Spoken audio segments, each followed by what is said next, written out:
Okay, so it's time now to listen to a talk on friendships. Thank you, Esther. Privileged to be able to talk to you today. A warm welcome to each and every one of you. I'm sure in this season of lockdown, we have got used to engaging with people over screens, through social media, whether it's Instagram, Facebook, Twitter, all these things that we use. Now, while these mediums have their advantage in that we've been able to keep in touch with people in this time of isolation, it can also create a false sense of intimacy and connection with people. Trust and integrity in such a situation is not easily tested through such mediums. So how do we engage with people in a way that is wise? How do I suss out which people I can trust and the ones that I need to take time with? I think this is something we all need to think about, and these are real issues that we face on a daily basis. If you will remember this rule, it will save you a lot of heartache, and that is, trust is earned, but respect is always given. Giving people respect says everything about you and not about the other person, whether they are deserving of it or not. So the question we ask ourselves is, how do I choose a close friend? Who do I trust is the question you ask. Remember, trust is built over time and consistency. What do I mean? When a person repeatedly shows you themselves, whether it is good or bad, believe them. For example, if a person lets you down by not keeping their word time and time again, that is who they are. Don't rationalize it. Don't make excuses and say, oh, I think they were just busy. Oh, I think they forgot. No, that is who they are. Believe it. Also, recognize that there are different levels of friendship. Everybody is not on the same plane. Everyone is not a close friend, neither is everyone an acquaintance. Not everyone is in your circle of close friends, nor should there be. This is when mistakes happen and we lose trust. Let's look at circles of friendship. Okay, I would like to suggest that we have 3 circles of friendship, and we're going to look at the first one, which is close friends. Who are these people? These are people who are at the core of your heart. They are few in number and not usually more than 3 people. Okay, you are 100% with them and they are 100% authentic with you as well. Very important. It's a two-way street. Both are 100% or authentic or function with integrity with each other. They have access to your deep heart issues. They will sacrifice for you. They are not there for what you can give to them, but they are committed to you regardless. They will be with you in your ups and downs. They will be with you despite your faults, despite your weaknesses. They are not afraid to speak the truth to you with love. Then you have the second kind of friend, which is what I call the convenience friend. These people are friends with you for what they can get out of you. They will be 50% with you. They're not authentic. They're not genuine. Okay? If you can meet some need of theirs, they will stick with you. They are what we call fair weather friends. They may even share similar goals with you. But if someone else helps them achieve their goals faster, they'll ditch you for the other person. They will even use the language of a close friend. They mask or they mimic the language of close friends, but they are never really there for you. Watch out for this, my friends, and watch out for what they bring to the table. If you are the one giving to the friendship all the time in terms of your time, your money, your effort, your resources, if you're the only one being vulnerable in this friendship while the other person stays closed, okay, then I think that is a red flag and a warning sign that this person cannot be trusted as a close friend. What I would say very simply is recognize it for what it is. Don't take offense, don't get upset, just realize this person is never going to be a close friend. And the third circle of friends I'd like to suggest are what I call the collaborator, or the common goal friend, or the enemy friend. What do I mean by this? These people are not really there for you. They are with you because they have a common enemy. For example, if you have a common enemy, the two of you, or you have a cause that you're fighting over, they will collaborate with you. But if you have not built a friendship out of this cause, then when the cause is over, they will ditch the friendship as well. Also, what is even more to pay attention to is, supposing you have a falling out with a common friend. You've had an argument with a friend and this person has a disagreement with the same friend, then the two of you join hands in becoming friends against this other person, and both of you turn against the other person. Now the danger is, tomorrow if they have a falling out with you, they can turn against you as well and collaborate with someone else. Be careful, these people are not really your friends. You will compromise your integrity in the bargain and it will destroy you. Your convenience and collaborator friends will always outnumber your close friends. Remember, I said close friends can be 2 or 3 maximum.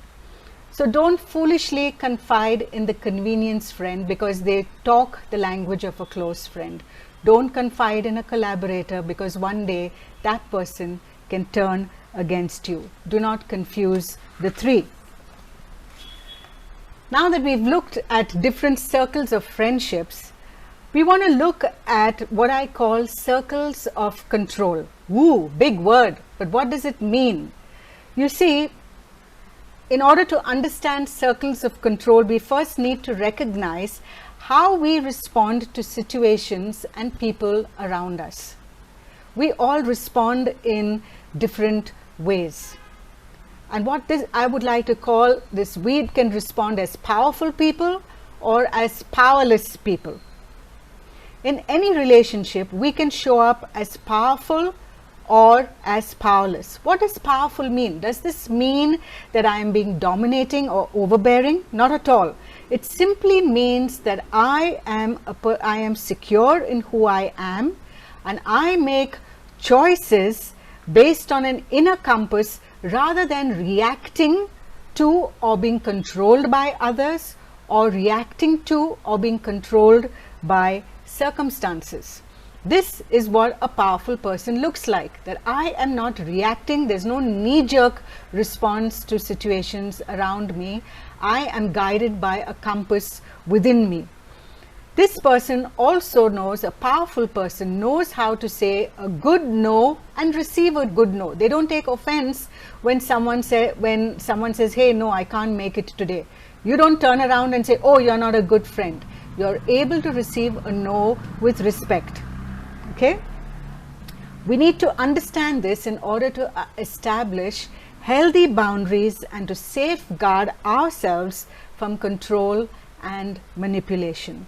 So powerful people can make the right decision no matter what the circumstance around them.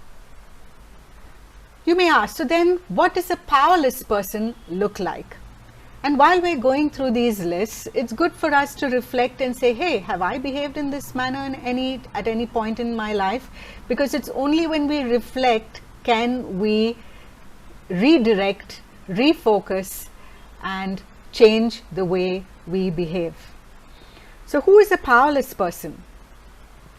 Powerless people create a lot of anxiety in their relationships. Okay? They can become very servile because they are afraid of conflict. They will often get angry when they don't get their way. Anger is a fake form of power. It is panic in disguise. Think about that. Scared people want to control. They're scared and they need to control what's happening around them. They need to control people around them and manage everything because they are so scared of what's going to happen. You can then have the syrupy sweet manipulator who gets you to do things through manipulation rather than expressing their need directly. What does this look like? For example, I can say, let me take a name that's on this screen. I say, hey Suman, you're so helpful. You're such a good friend. Unlike your sister, I need you to go to the market. Can you see what I've done?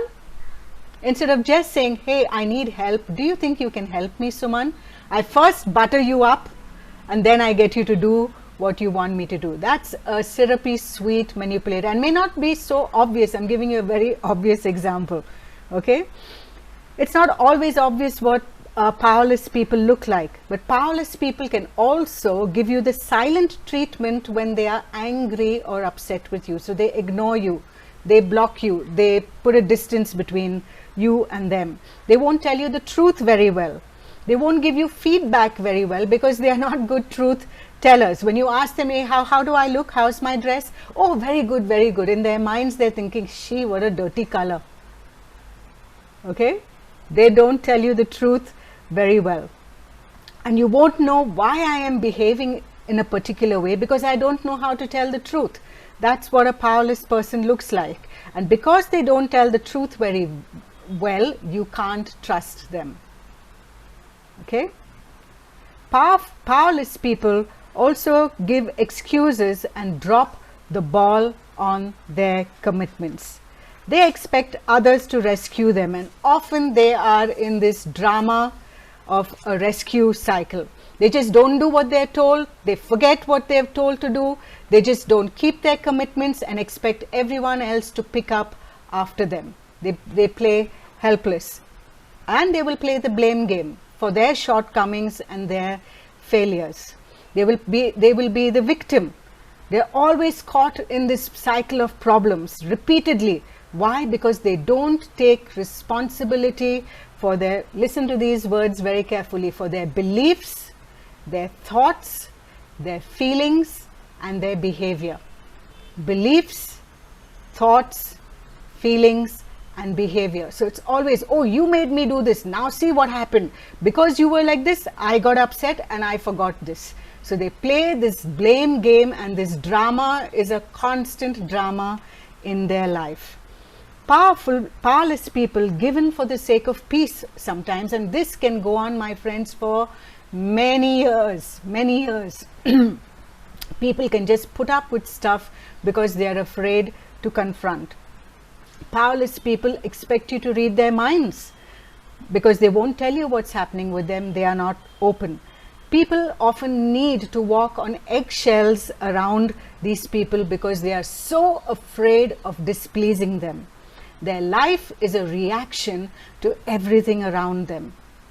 Powerless people expect others to manage their what we call happy quotient. You make me happy, you make me sad, you make me glad, you made me mad. Everything is you. They're never in charge of their own emotions. See what you did? Now I'm unhappy. See what you did? Now I'm angry. So they never take responsibility. Remember what I said? They don't take responsibility for their behavior, their thoughts, their feelings and their actions.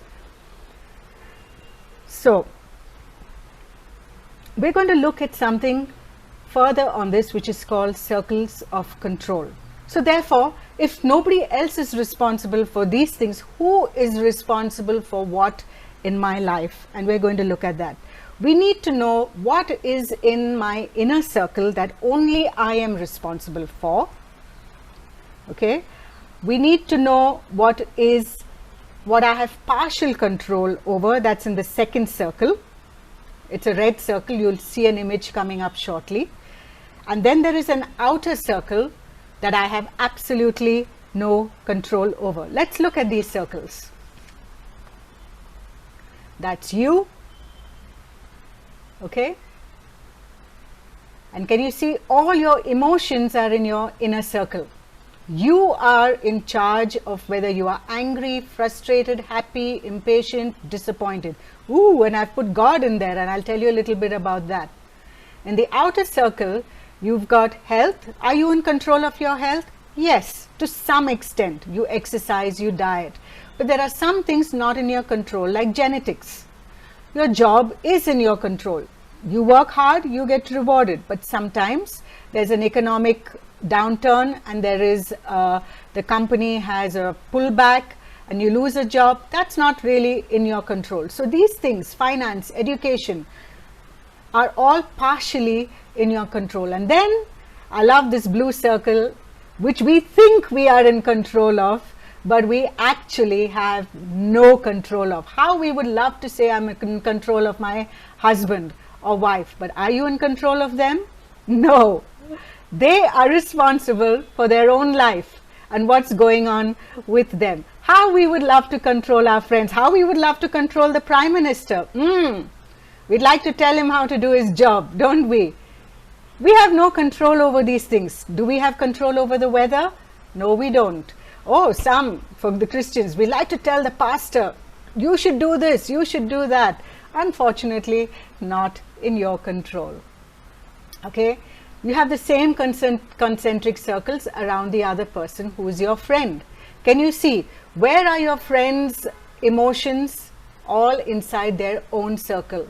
So are you responsible for that person's, your friend's happy, your friend's anger, your friend's disappointment? No, you're not.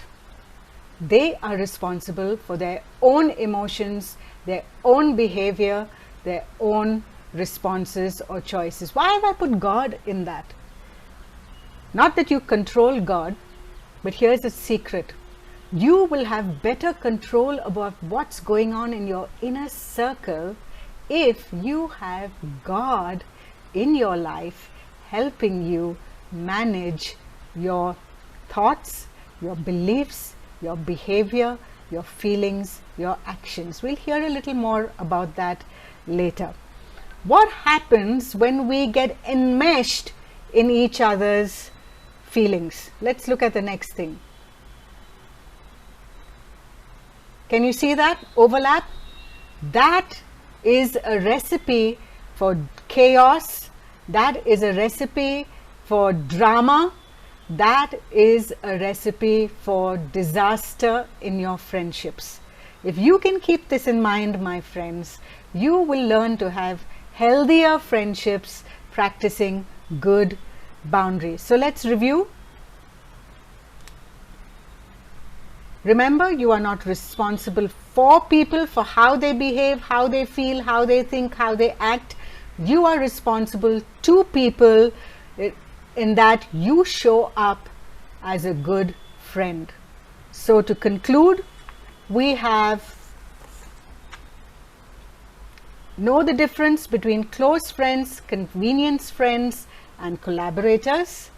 Keep your close friends for life by being a good, trustworthy friend.